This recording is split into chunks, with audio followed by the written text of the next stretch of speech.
Hoy os traigo el caso de César Román, conocido como el rey del cachopo, y su historia parece sacada de una película. Era propietario de una cadena de restaurantes especializadas en cachopo y partícipe de múltiples estafas. Pero por lo que os traigo el caso a este canal es porque actualmente César Román está cumpliendo una pena de prisión de 15 años por asesinar a su expareja. César le quitó la vida, colocó los restos del cuerpo en una maleta y luego les prendió fuego. Y es ahora, 5 años después de entrar en prisión, cuando el rey del cachopo ha confesado su crimen mediante una carta a los medios de comunicación. Así que si queréis enteraros de este caso, quedaos a ver este vídeo. Pero antes de empezar con el vídeo, recordaros que tengo este nuevo canal que se llama Mentes Curiosas con Lada Amores y se trata de un podcast de entrevistas. Como ya os anuncié, ya está disponible el primer vídeo y se trata de una entrevista a Paco Echeverría. Paco es antropólogo forense y ha participado en casos muy conocidos de la crónica negra española, como serían el de José Bretón. Y es que fue Paco Echeverría quien dijo que los huesos encontrados no eran de animales, sino que eran de los hijos de José Bretón. Y además, seguramente a muchos de vosotros os suene el nombre de Paco Echeverría porque tenía un programa en la televisión vasca llamado El Lector de Huesos, donde repasaba distintos casos conocidos de España. Así que si no queréis perderos nada de este nuevo contenido, no olvidéis suscribiros aquí y darle a la campanita en la opción de todas para que YouTube siempre os notifique cuando subo vídeo. Y ahora sí, vamos con el vídeo. César Román nació el 25 de noviembre de 1973 en Madrid. A pesar de que él durante años dijo que había nacido en el País Vasco, y esta solo sería una de las muchas mentiras que se le acabarían pillando a este hombre. César tuvo una breve carrera política y empezó siendo el secretario general del sindicato estudiantil relacionado con el partido de la Falange Española. Cuando le tiraron del sindicato, decidió formar un partido político llamado Plataforma por Madrid, pero de repente desapareció.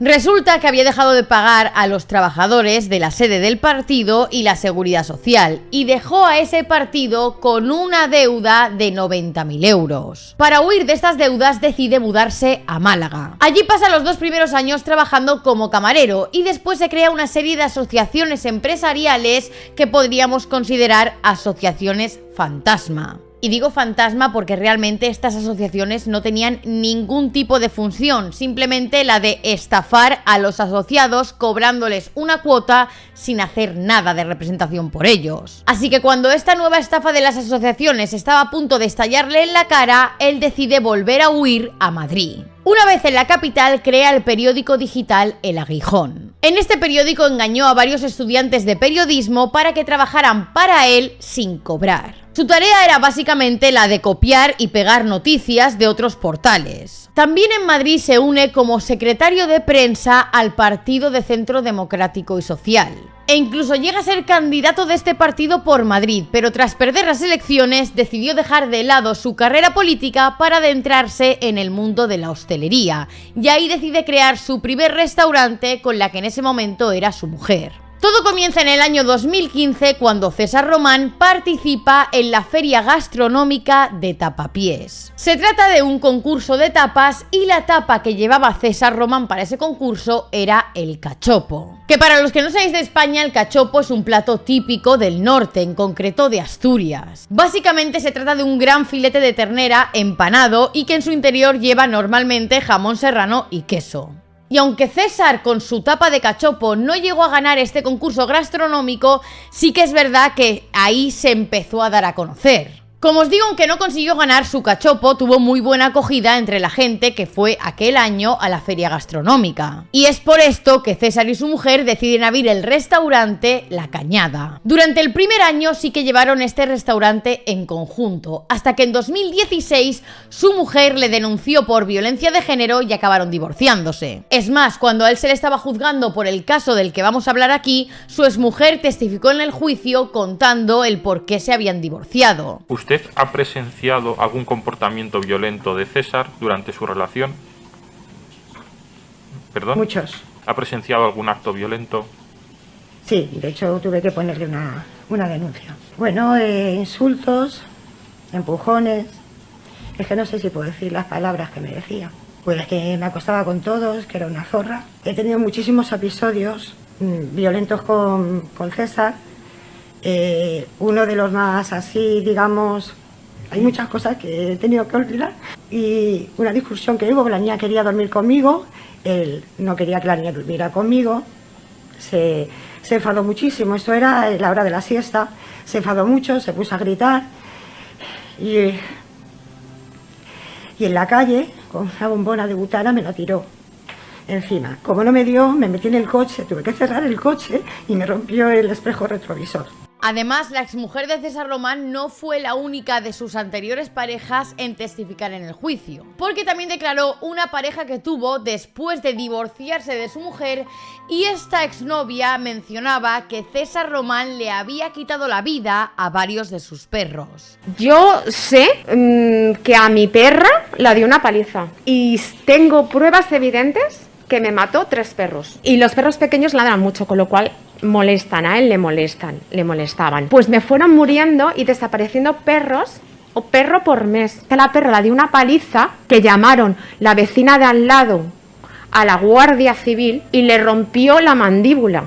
Y hay informe veterinario que lo dice. Y él me dijo personalmente, menos mal que cuando vino la Guardia Civil la di con la manguera a la perra y le quité la sangre. Que si me llegan a ver, menuda faena. Después del divorcio es Nati, su exmujer, quien se queda con el restaurante de La Cañada. Y curiosamente, dado que el restaurante iba bastante mal, Nati decidió acudir al programa de Pesadilla en la Cocina para pedirle ayuda a Chicote e intentar levantar el negocio. Pero fue imposible y tuvo que cerrar. Sin embargo, y paradójicamente, a quien sí que parecía que le iba algo mejor era a César Román. Y es que una vez separado de su mujer, decidió abrirse su propio restaurante, al que denominó como A Cañada Delic Experience. Lo curioso de este lugar es que se pone de moda gracias a que habían ganado el premio al mejor cachopo de España en el año 2016. Y esto hizo que saliera en la prensa y en múltiples programas de televisión dándole publicidad al local. Y es ahí cuando nace el nombre del rey del cachopo. En la Cañada Delic Experience en Lavapiés, en el madrileño barrio de Lavapiés,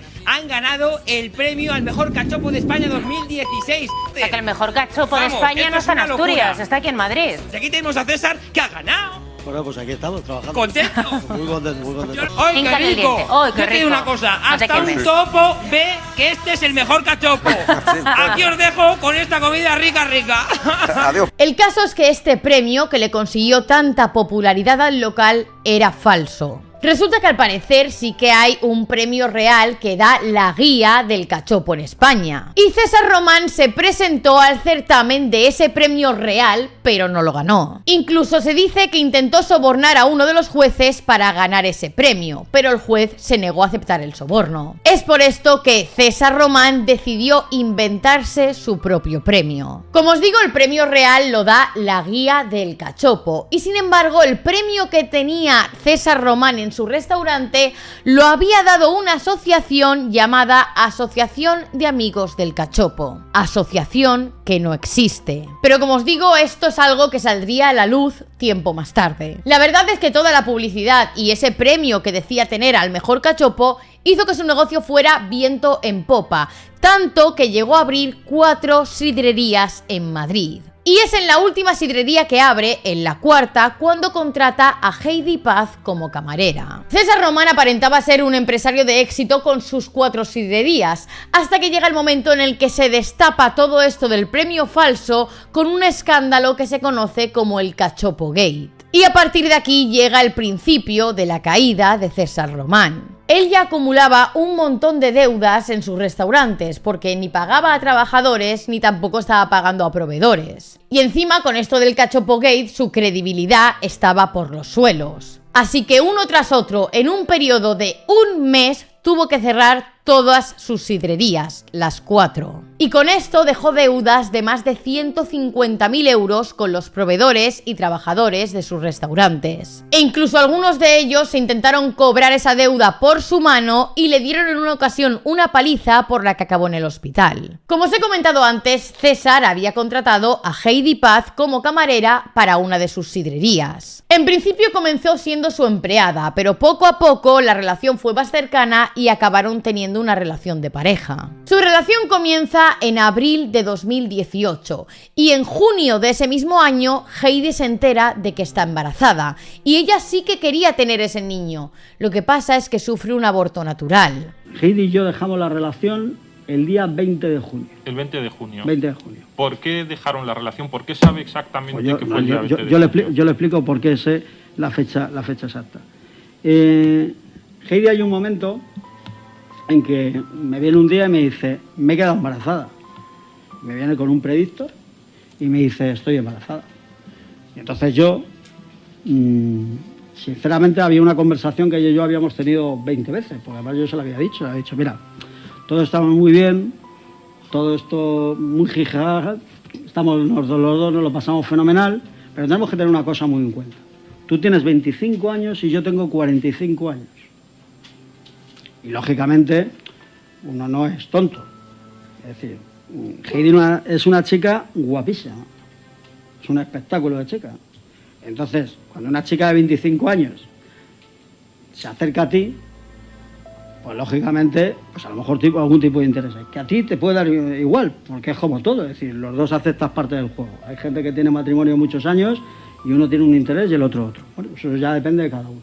Bueno, entonces yo siempre le había dicho, esto es una relación que tiene fecha de caducidad. Esto es una cosa en la que nosotros ahora nos divertimos, nos lo pasamos bien y demás, pero el día de mañana Dios sabrá. Con esto Heidi lo pasó muy mal y decidió abandonar la casa en la que vivía junto con César. Y cuando se fue de casa le dejó una nota manuscrita. En esa nota Heidi le decía a César que necesitaba unos días para reflexionar sobre su relación. Pero también le prometía que volvería y que le amaba. Total que cuando subo hay una nota que está en mi casa, que es la famosa nota que se encontró en mi casa, en la que ustedes dicen que ella me deja. Que dice, César, te escribo esta nota porque no me atrevo a decírtelo en persona, porque me había dejado en el bar. Me voy unos días sola, necesito pensar y reflexionar muchas cosas. No estoy bien, no me encuentro a gusto ahora mismo con nada. Sé que quería que viajáramos juntos como familia para olvidar y estar tranquilos, pero no puedo ofrecerte algo que no tengo ni yo misma. No me preguntes a dónde voy porque ni yo sé. Haré lo que un día yo creo que es como me salió, coger ropa, un libro y irme sin pensar en nada ni nadie. Perdí nuestro hijo, ¿sabes qué pienso todo el puto día? Mi angelito no tenía nada que ver en toda esta mierda. Es por eso y por muchas cosas que no puedo estar a tu lado ahora mismo. No me odies, ¿vale? Solo piensa que cuando vuelva puede que me sienta mejor. Por lo que te pido, no me llames ni trates de reprocharme nada, por favor. Yo regreso el domingo, ¿vale? Te amo, César, con todo mi corazón. Nunca lo olvides, amor mío. Sin embargo, a partir de ese momento, Heidi comienza a decirle a sus familiares y amigos más cercanos que no quería continuar con César y que quería realmente romper su relación con él porque lo consideraba celoso y posesivo. Lo cierto es que aunque en esa nota Heidi decía que necesitaba un tiempo para reflexionar sobre si estar con él, aún así ellos continúan manteniendo el contacto y quedan de vez en cuando para mantener relaciones de forma esporádica. Nosotros después, ya lo que quedó entre nosotros, pues fue una relación en la que de vez en cuando quedábamos, nos veíamos, una noche salíamos, nos apetecía y nos quedábamos en mi casa y ya está, eso es lo que quedó. Es decir, quedamos una relación, digámoslo así, de amigos con derecho a roce. Como os he mencionado antes, ellos se conocen porque César contrata a Heidi como camarera para una de sus sidrerías, pero cuando César tiene que cerrar los locales, Heidi tuvo que buscar un nuevo trabajo como camarera en otro bar.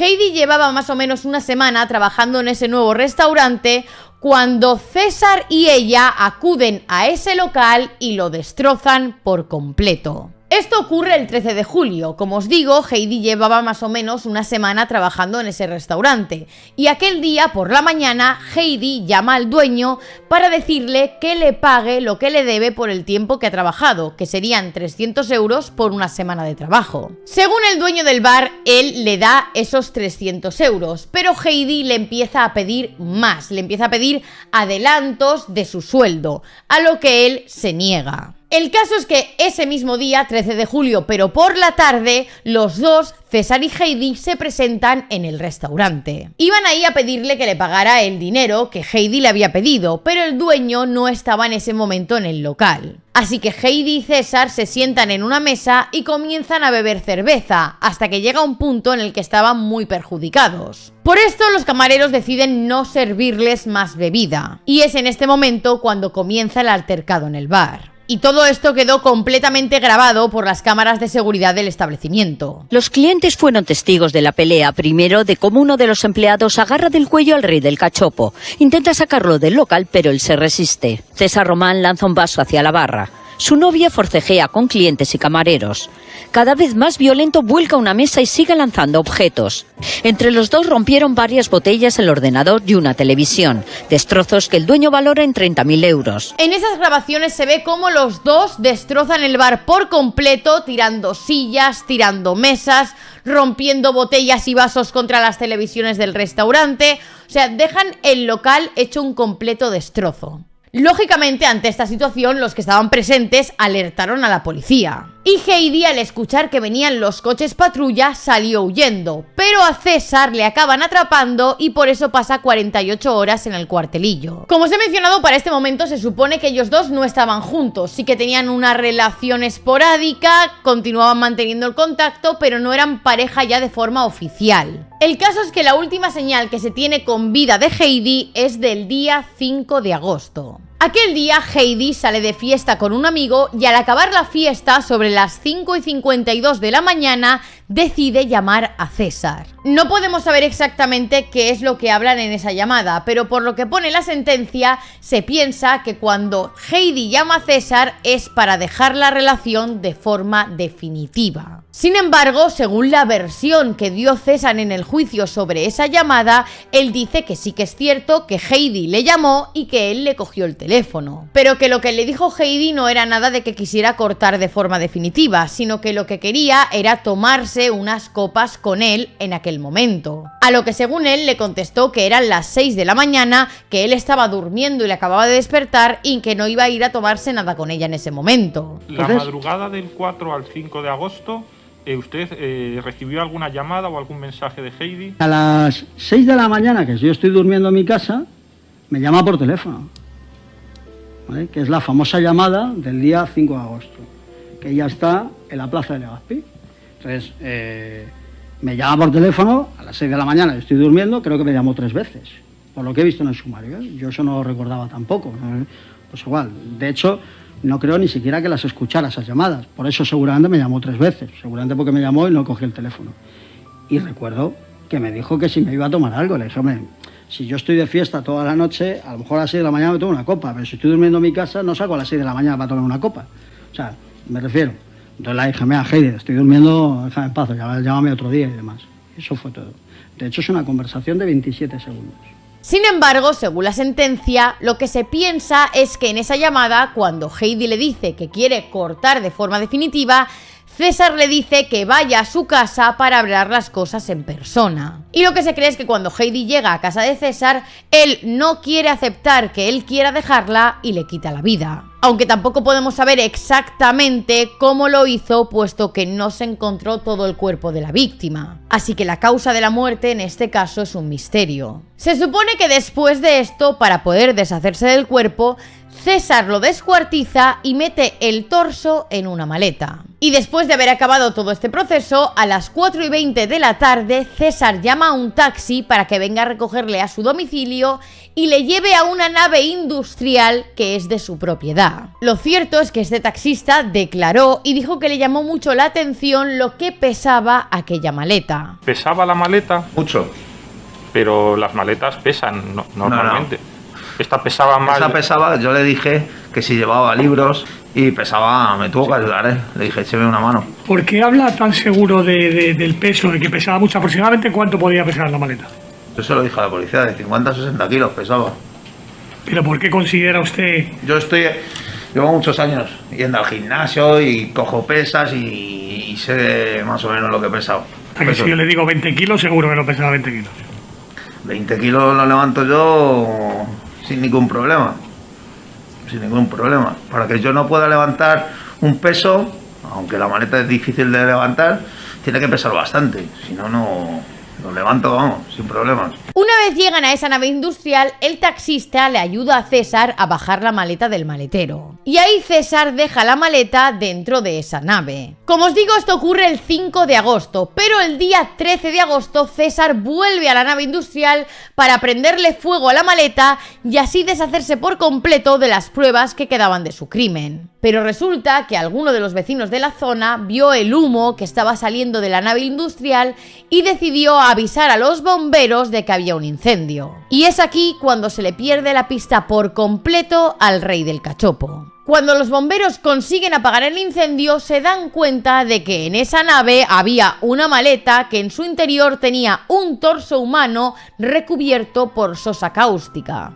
Y claramente le habían tirado este producto para intentar que se descompusiera lo más rápido posible. Pero lo más curioso de todo era que a ese torso le habían amputado los senos. Y se pensaba que esto podía ser porque la víctima fuera una mujer que tenía prótesis de silicona mamaria y se las habrían extirpado para evitar la identificación por el número de serie. Como os digo, este cuerpo se había encontrado dentro de una maleta que estaba dentro de una nave industrial que era propiedad del rey del cachopo. Y además, el rey del cachopo estaba completamente desaparecido. Pero aún así se tardaron meses en averiguar quién era la persona a la que pertenecía ese torso que habían encontrado. Fue en noviembre cuando mediante un análisis de ADN compararon muestras de este cuerpo con muestras del ADN de la madre de Heidi. Y el resultado fue positivo, por lo tanto pudieron identificar el cuerpo como el de Heidi Paz. Como os digo, para el momento que identificaron el cadáver era noviembre y el rey del cachopo llevaba desaparecido de la faz de la tierra desde agosto. Mucha gente apuntaba que lo más seguro es que hubiera aprovechado este tiempo para huir del país, pero la realidad es que llevaba todos estos meses trabajando en Zaragoza con una identidad falsa. Es el 10 de octubre cuando comienza a trabajar en el bar Gerardo, en Zaragoza. Comienza a trabajar como cocinero bajo el nombre de José Rafael Rujano Contreras y menciona que es venezolano. Y ese nombre no era un nombre inventado, ya que resulta que hay una persona real que se llama así, que es de Venezuela y que es cocinero. Es la persona a la que César Román le estaba suplantando la identidad. Y no solamente usaba este nombre falso, sino que además físicamente estaba completamente cambiado. Se había rapado la cabeza y se había dejado barba, y además llevaba gafas. Pero aun con este disfraz y ese cambio de nombre, fue la propia dueña del bar en el que trabajaba como cocinero quien lo identificó y lo denunció a la policía. Al parecer, esta mujer estaba viendo un programa de televisión y estaban hablando de César Román, porque como os digo, se le estaba buscando como el principal sospechoso de la muerte de Heidi. En ese programa aparecieron fotos y vídeos de César Román y ella se dio cuenta de que aunque había cambiado de aspecto, continuaba teniendo un cierto parecido con esa persona que ella estaba viendo en la tele. Es por esto que decide alertar a los policías y el 16 de noviembre lo detienen en Zaragoza. Finalmente, el juicio contra el rey del cachopo comienza el 10 de mayo de 2021. Según la versión que César dio en el juicio, él huyó a Zaragoza, pero no porque hubiera matado a Heidi y quisiera huir para que no le pillaran, sino porque estaba siendo amenazado por unos prestamistas. Él cuenta que Heidi necesitaba dinero para conseguir los papeles y le solicitó a unos prestamistas una cantidad de unos 10.000 euros. César dice que a principios de agosto, mientras él caminaba por una calle de Madrid, estos prestamistas le pararon porque estaban buscando a Heidi y sabían que él tenía relación con ella. Hay un coche que me pita y se baja un amigo de Heidi y entonces, oye, me pregunta por ella. Hace días que no la veo, la verdad es que no tengo mucha idea. Es que, ¿sabes qué? Del dinero que nos pidió, porque ella les había pedido un dinero prestado en el mes de mayo, no me coge el teléfono, no me da respuesta, no me aparece y demás. Según cuenta César en el juicio, estos prestamistas lo amenazan a él diciéndole que lo matarán si no les devuelven el dinero. Y según cuenta, es por estas amenazas por lo que decide desaparecer, mudarse a Zaragoza y cambiar de imagen y usar otro nombre. Y no solo eso, sino que también César intenta dar la versión de que Heidi estaba metida en temas de narcotráfico. Y que posiblemente o bien los prestamistas de los que os he hablado antes le quitaran la vida o bien fuera alguien del mundo del narcotráfico con los que Heidi se relacionaba. Este hombre, el comisario, y había otro chaval que yo también es amigo de Heidi y estaba al lado. Y este hombre muy violento, estaba muy eso y tal. ¿Dónde está Heidi? Y digo, pues mire, he hecho a Matías, no sé dónde está, yo hace días que no la vi y tal. Déjate de historias y déjate de rollos, que tú sabes perfectamente dónde está, ¿me entiendes? Y tal. A ver, ¿dónde está el material? ¿Material de qué? ¿Qué me estás hablando a mí de material? Que no sabía ni de lo que me estaban hablando. Y tal. Y entonces me dice, a ver, ¿que dónde están mis 12 kilos? De repente me di cuenta de lo que me estaban hablando, me quedé válido y dije, a ver, bueno, a mí no me tal, vamos a ver una cosa. Digo que yo con Heidi quedo de vez en cuando y echo 4 polvos, pero yo no tengo absolutamente nada más que ver. O sea, ¿a mí qué me estáis contando? Vosotros sabéis en los líos en los que estáis metidos. Yo le veo que hace y saca una pistola automática negra y me la puso en el estómago, la mano lo que es en el hombro y me pone la pistola. Y te vacío el cargador entero aquí y después voy a tu familia y hago lo mismo. ¿Dónde están mis 12 kilos? Entonces yo en ese momento pues reaccioné y le dije, mire, a mí déjeme usted en paz, que yo de eso no sé absolutamente nada. Y me dice, mira, tienes 48 horas para decirme o dónde está Heidi, o dónde está la mercancía o dónde la guardo. Sí que es cierto que durante las investigaciones salió una conversación de WhatsApp que habían mantenido César y Heidi cuando aún eran pareja, en la que ella estaba en casa de un amigo. Y ahí ella le mandaba fotos a César en las que aparecía posando con una pistola de ese amigo. Pero aunque César intentó dar estas versiones alternativas, lo cierto es que todas las pruebas apuntaban directamente a él como el único culpable. La primera de esas pruebas es que, como os he mencionado antes, el cuerpo de Heidi apareció en una maleta que estaba dentro de una nave industrial que era propiedad de César Román. Y que además un taxista declaró haberle llevado hasta aquella nave el día 5 de agosto, el mismo día en el que desaparece Heidi. Y además ese mismo taxista declaró que César Román llevaba una maleta que pesaba mucho, maleta en la que posteriormente se encontraría el torso de la víctima. Además, en el interior de la maleta también había sosa cáustica para intentar que el cuerpo se descompusiera lo antes posible, y en un basurero cercano se encontró un bote de este producto que contenía las huellas de César Román. ¿En qué consistió su pericia? Que realizábamos un estudio y análisis de todas las huellas latentes que figuraban tanto en el acta de inspección ocular como en el informe de revelado químico de huellas latentes. Y el sistema encuentra las coincidencias. ¿Cuántas coincidencias son necesarias para atribuir una huella a una persona? 12 puntos característicos y que sean plenamente coincidentes, si no hay una de semejanza natural. ¿Qué huellas dieron esa coincidencia de más de 12 puntos de coincidencia con alguien que estaba en la base de datos? Pues ninguna más, nada más que la del acusado, la de César Román, fue la que se identificó. También César, durante el juicio, intentó dejar caer que posiblemente el torso que habían encontrado ni siquiera era de Heidi, sino que posiblemente se tratara de otra persona. E incluso él mantenía la teoría de que Heidi estaba viva y que había huido del país por las amenazas que recibía por parte de los prestamistas. Para decir esto, él se basaba en que cuando se encontró el cuerpo, lo primero que se dijo es que parecía ser de una persona caucásica, es decir, blanca. Y Heidi era hondureña y tenía una tez más morena. Quisiera que me explicase, en primer lugar, una cosa a la que le vengo dando vueltas. ¿Por qué se refiere usted a Heidi en presente, indicativo? Creo que el cuerpo que se ha encontrado no es el de Heidi. Hay una prueba de ADN que ustedes dan como una prueba definitiva. La conclusión del informe no dice que es Heidi.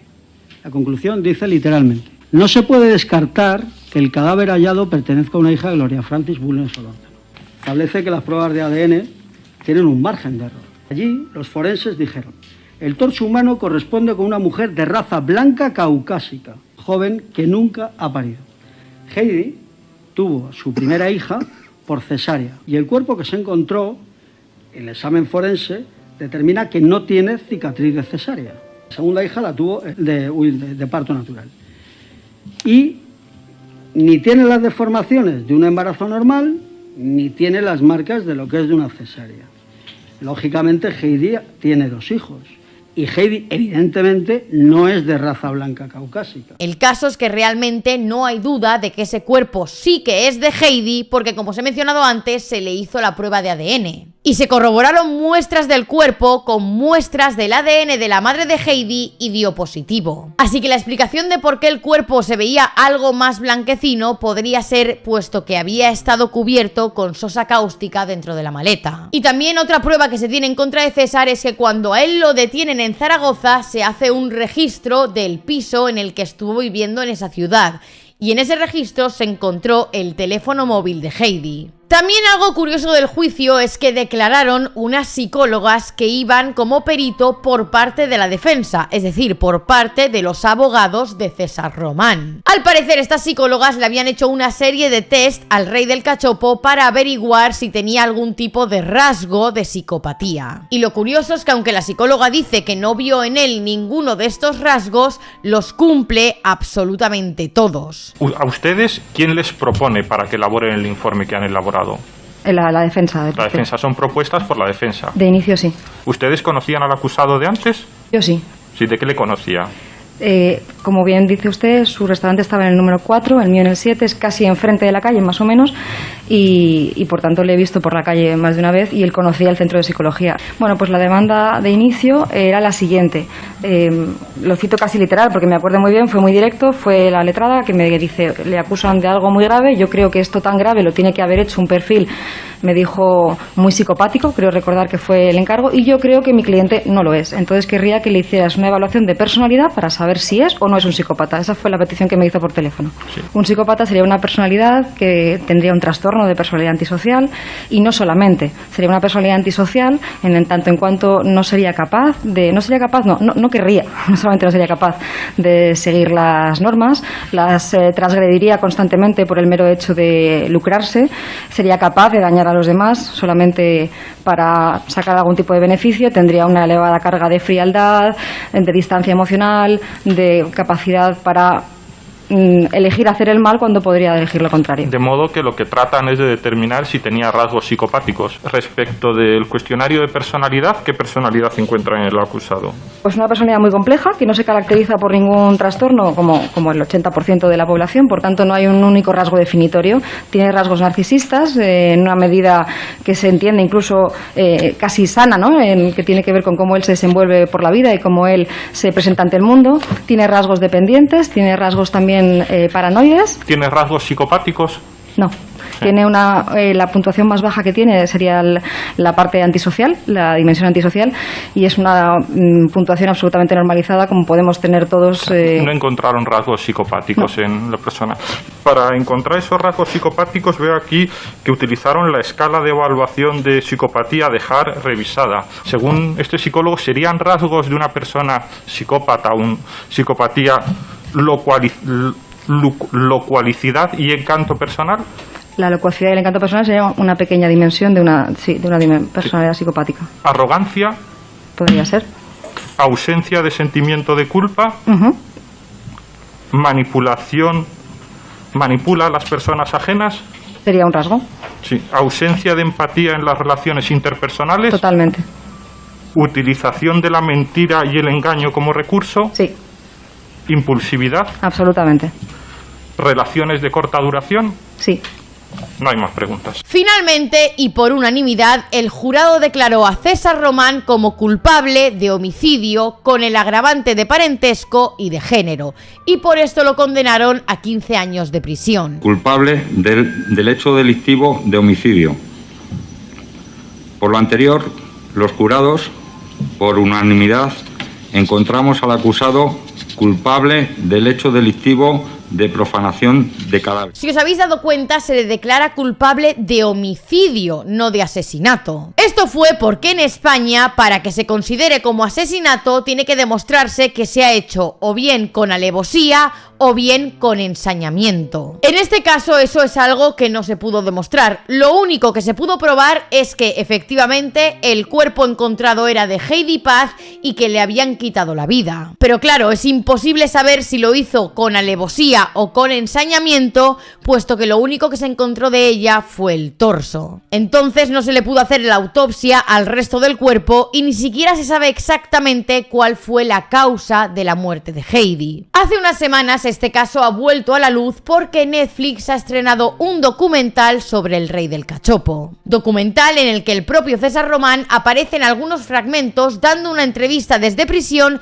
y él continúa en ese documental manteniendo la misma versión de inocencia que dio en el juicio. Pero resulta que poco después de participar en este documental, César Román escribió una carta a los medios de comunicación donde admitía haberle quitado la vida a Heidi Paz. La carta comienza diciendo lo siguiente: quiero, en primer lugar, pedir humildemente perdón a la familia de Heidi, así como a todos los demás perjudicados con mis deplorables acciones. Tras hacer una profunda e íntima reflexión, vengo a manifestar mi reconocimiento del delito cometido y por el que fui condenado, queriendo dejar patente mi total y sincero arrepentimiento del mismo. La carta son unas 2 páginas manuscritas y a medida que va avanzando, César va escribiendo acerca de su transformación personal. E incluso dice que ha encontrado el perdón y el consuelo en Jesucristo. Además, en la carta, César Román también propone volver a prestar declaración de forma oficial y explicar todo lo que ocurrió realmente. Estoy dispuesto, si así lo considera la familia de Heidi,